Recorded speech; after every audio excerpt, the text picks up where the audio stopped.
Always great catching up with my next guest. Dynamite Dan Ige is going to be back in action. Lerone Murphy, UFC Fight Night, February 10th. Dan, how are you, man? I'm doing good, man. Excited to have another fight. Preparing over the holidays. Feels normal. Feels natural. Just reminds me of wrestling. Going through the camp and the holidays. So I'm looking forward to the preparation. And in this very moment, I'm feeling good. I'm happy. I'm excited. Busy, man. Just busy. Busy with Bam. Busy with family. Busy with training.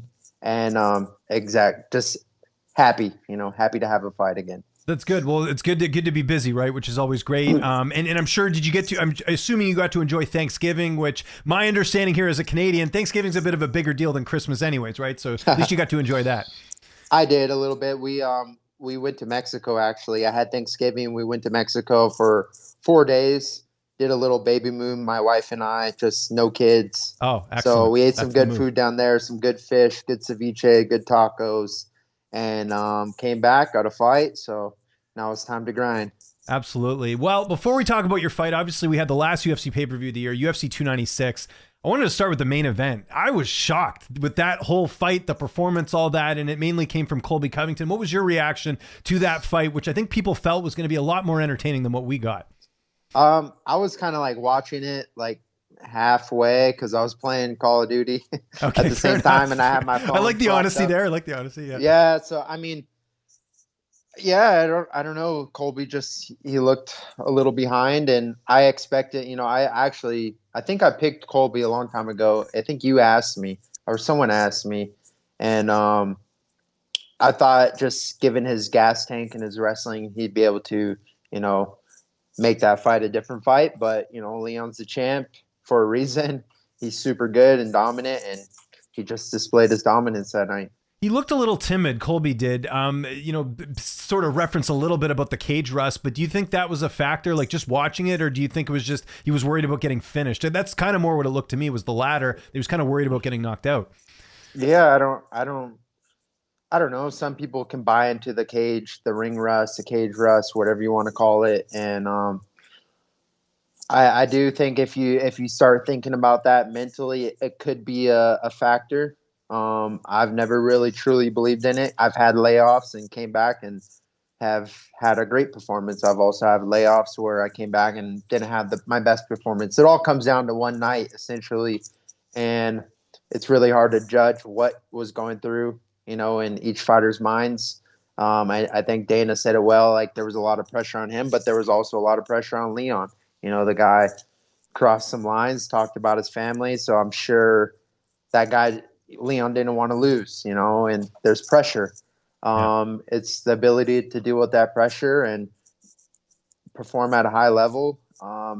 That's the cream of the crop, the top five, the championship fights. Like one little, I don't even want to say mistake, but just if you're a little bit behind and a little slower, like you're not going to have a good night. And we'll jump all the way down to your division, the featherweight division. Josh Emmett and Bryce Mitchell, two fighters that you've competed against. Josh Emmett getting his first knockout win since July of 2019, being the first fighter to knock out Bryce Mitchell. Your reaction to that? Because it kind of just came out of nowhere. Yeah, I mean, I was honestly really surprised at the betting odds that they had Emmett as such a, almost a 2-1 underdog. I don't know. Yeah, I really don't know. That was a violent, great shot by Emmett. I don't know what Mitchell. I know he stepped in. He took the opportunity. He was ready. Well, not ready, apparently. But yeah, it's just that was a scary KO. You don't like to see guys get hurt like that. The way he was convulsing after the KO was scary, but hey, you go in there and you play a dangerous game with a dangerous puncher, things like that can happen. And congrats to Emmett. That was a great win. And yeah. Have you ever seen a fighter convulse like that after a knockout? That was pretty scary. I was kind of like, what is going on here? Have you ever seen anything like that before? I have in Hawaii. It was on the regional scene. Yeah. Machine. Yeah, no worries. It's all good. Yeah. You're in fight camp. You're going to say stuff like that. Yeah. Yeah. I think it was Toby Mishek. Yep. He knocked out Edward. I forget his last name. He was like Hawaiian Japanese dude. He head kicked him. The guy was out cold for like 20 minutes. It was super scary. They brought an ambulance. He was convulsing. That was probably the scariest knockout I've ever seen, ever. Um, but yeah, that Mitchell KO is pretty bad. It's probably top three. And just quickly on Mitchell, obviously that was your last fight. What'd you take away the most from that performance that you're bringing into this fight with Lerone Murphy? Just simple mistakes can cost you an entire fight. You know, I made a couple simple. It's a frustrating fight for me to watch because I really have no excuses. I felt pretty good in there. I felt like I was landing good shots. You know, you could always say, well, if I would have thrown a little bit more, but throwing a little bit more puts me more at, you know, at that danger of getting taken down, which eventually happened. My wrestling felt amazing. I worked a ton of it. I just got caught. I got caught with some trips, and round two, I got caught with the punch, got taken down, and then round three, just, you know, I let it go, you know, and it sucks. You know, I can't do anything about it, so just have to get better and move on and on to the next one. Now, I got to ask you about this, and I mean this with the utmost respect to you and Bryce and anyone who believes in religion, but Bryce trying to get you to pray after the fight, was that like the worst timing for him to do that? Because you just came off a loss. Bryce, I know, was trying to make a good statement here, but I could just tell from the look on your face, you're like, I'm good, man, I'm good. Yeah, I mean, it's weird, obviously. You know, you can see I think his it. intentions were good. I just think the timing was bad, right? Like you just fought, you know? Yeah, and then, you know, it's his time. I want him to have his moment, and that's his opportunity. I didn't want to stand there in the limelight. I didn't get my hand raised. It's the last place I want to be. You know, I want to go back to the drawing boards and get better. Um, I I do understand his intentions, and whatever, he's himself. I can't take, you know what I mean. I can't change who he is. Or I was graceful in the moment, which was weird. I was kind of out of it too, honestly. Like kind of reflecting on the fight, when that happened in that very moment, I was just like, my mind was not there. Oh, So 100%. Yeah. I'm glad I didn't pray. I don't know what I would have said to the nation. Right. Yeah, well, it's just, if anything, like looking back, it was kind of funny just because like I could tell like you didn't want to do it. And Bryce was like was very adamant about it. And you're just like, I'm good, dude. I'm good. Yeah. But yeah, right idea, wrong timing, I think, for that, Sure. for sure. Let's talk about Lerone Murphy. A really fun fight here. I think stylistically, this has got fight of the night written all over it. How are you looking at this matchup? I like the matchup, you know, and it makes a lot of sense given the division and on who I fought and who he's fought. And this is from his perspective, a big fight, his first real fight in the rankings. And for me, it's another fight to prove myself that I still belong here. And, you know, from an experience factor, I definitely have the edge there. You know, he's 11-0-1. I have 15 fights in the UFC alone. I fought high level fights, so this, you know, it's a big fight. It's a big fight, but for me, it's no bigger than any other fight that I fought. It's no more important than any other fight I fought. It is important. It is a big fight in my head, but it's no bigger than any other fight. So, from a stylistic standpoint, you know, it's fun. He's almost got that snake charmer, pulls a lot. I got to do more study on him. You know, obviously we just got the fight, so I will figure him out. Um, it'll be a fun fight to watch. You know, he'll look for the finish. I'll look for the finish, and I hope to come out victorious. Training camp, I know it's probably business as usual, but how do you navigate through training while the holidays are going on? Because I know some guys are probably going to take some time off.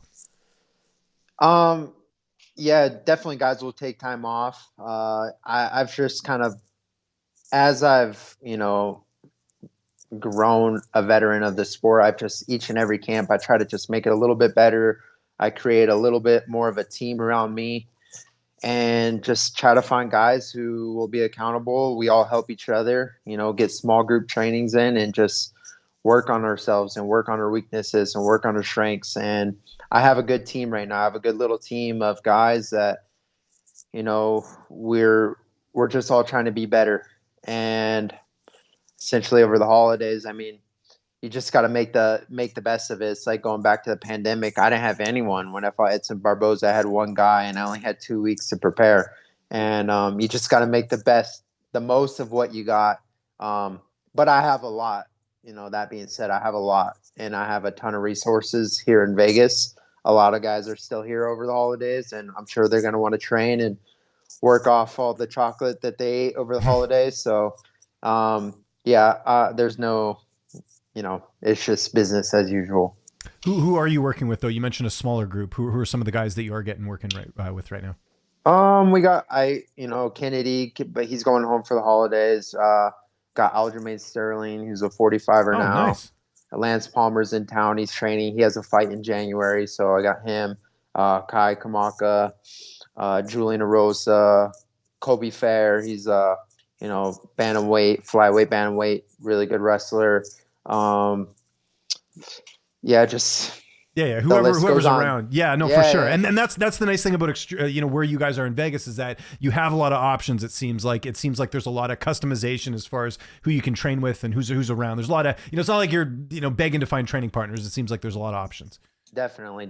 And then obviously you have the team aspect of Extreme Couture where you just have everyone, every little style you're looking for, you have a guy for it. That's awesome. Your corner, I imagine Eric Nixick will be in your corner. Who's going to be in the cage with you?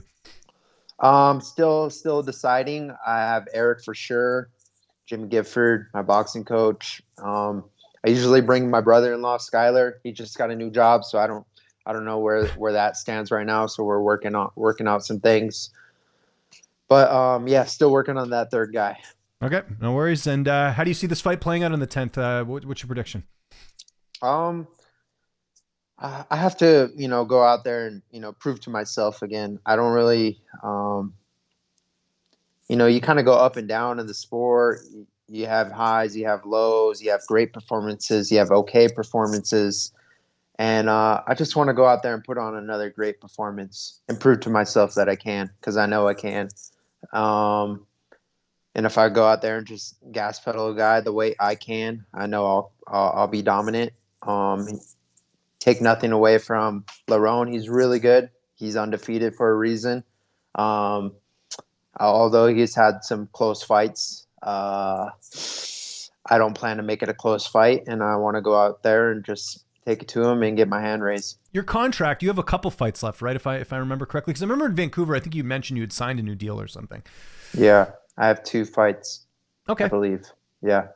That's good. So you mentioned it there. Obviously, you got to train during the holidays. What do you get up to for Christmas? Like, what are you going to be doing with your son? And obviously, you got the other one on the way. But do you got anything planned? Do you get into Christmas? Are you a Christmas guy? Like, do you got the tree up and everything? Yeah, I mean, we got the tree over here somewhere. Oh, nice. Yeah. Okay, that's cool. Is it a real tree or a fake one? It's a fake one. This is our second year using a fake tree. Listen, we got the same one, and if you have kids, I don't want to hear like I don't want any judgment, because it's so annoying to go and get a tree and bring it when you got kids. So I'm fake tree all the way. I'm with you. So it's nice. I mean, although our dogs, we have puppies, and they destroyed it, so it might be the last year of the fake tree of this fake tree. We'll make it another fake. I don't know. But yeah, for the holidays, it's kind of more just so centered and focused around Bam, and we just want him to have a good time. He's kind of starting to understand, Christmas and presents. So I just want him to be happy. Awesome. What's Santa going to be getting him this year? Do you know? Motorcycle. He loves motorcycles. So, oh, cool. Okay. Yeah, maybe get him a little electric motorcycle, and we got him a big boy bike. Like the big wheels like we had back in the day? No, it's so he has right now he has it's called a Strider bike. It's a balance bike. Yeah. And there's no pedals. So we got him a bigger version of that. Mm-hmm. And then you can actually add pedals. So we're going to get him used to the bigger version, and then just try to throw on the pedals with no pedals eventually. Okay. So you kind of bypass training wheels. One parenting tip I'll give you right now, and this worked for us. So my kid had a hard time learning how to ride a bike, and I tried everything. We put him in a bike camp for a week, and by day 2, he learned. Like, I don't know what they do over there, but Yeah. like they figured it out. So, and it's such a good That's skill cool. to have. So, if you ever run Yeah. into that problem, if Dad Ige can't get it done, maybe you go for the bike camp. That seems to do the Okay. trick. So, Okay. that's a good one Sounds for good. sure. And do you watch any Christmas movies? Do you have any like traditions for Christmas, or is it just whatever's on? No traditions. I mean, we'll throw on. We love Home Alone. Oh, Bam excellent choice. watched Home Alone for the first time. He thought it was pretty funny. So that was cool. And normally he doesn't like those. He likes cartoons and stuff. We watched The Grinch. Nice. Yeah, I don't know. Just throw on some whatever, some movies. My last question before we get out of here, and the timing on this is interesting. So obviously USADA is going away because the UFC's decided to go with a different partnership. You had a really interesting experience, not with USADA, but kind of with USADA as well. I remember we talked about this years ago. What was your overall experience with USADA, and what do you think about them bringing in a new company to kind of monitor you guys? I've honestly had a pretty okay experience with USADA. I mean, I believe in what they do, and I think it's good for the sport. I think we should have testing involved. I don't know how good. I'm sure there's still guys cheating. I don't know, how, but I'm sure there are. If they got money and they truly want to find an edge, I'm sure they can. Um, yeah, I haven't really had a bad experience. Sometimes they'll come to my house when I'm like, it's just Bam and myself and Savannah's out, and I have to like put him down for bed, and they're literally standing there. I'm like, guys, let me just put my son down to bed. Yeah. But they've all been pretty respectful and just will wait, and they obviously trust me. They don't think I'm doing anything shady. But yeah, I mean, I don't know about this new program. I'm sure it'll be pretty much the same thing. They haven't really given us too much information on it besides inputting our whereabouts. I hope that becomes a little easier as far, because it is hard sometimes to, if you change training sessions, like the first, you're not thinking like, okay, go on my app and now I'm going to be at the PI instead of Extreme Couture, or I'm going to go down the street and train rather than here. Um, they kind of want you to understand your schedule for their whole entire year or quarter, Mhm. which is also hard. Um, I kind of just know what I'm doing week to week, and that could change. Yeah. But overall, I think it's good that we have a program, and I just hope it gets better. Tell me about your hat before we get out of here. This is just it's our city light, our church Oh, cool. merch. It says "For God so loved Las Vegas," so it's like "For God so loved the world." It's that verse. He sent his one and only Son, Jesus. It's just for that, but for Las Vegas. Very cool. That's awesome. Hey, Dan, thanks for doing this, man. Really looking forward to the fight. Lerone Murphy, UFC Fight Night, February 10th. If there's anyone you want to thank before we get out of here, any sponsors, any social media you want to mention, I'll give you the last word. No, I mean, thank everyone. I thank my fans, thank the loyalty, through the ups and downs, thank my coaches, my teammates, my friends, my wife, my son, my future daughter, and yeah, thank you all.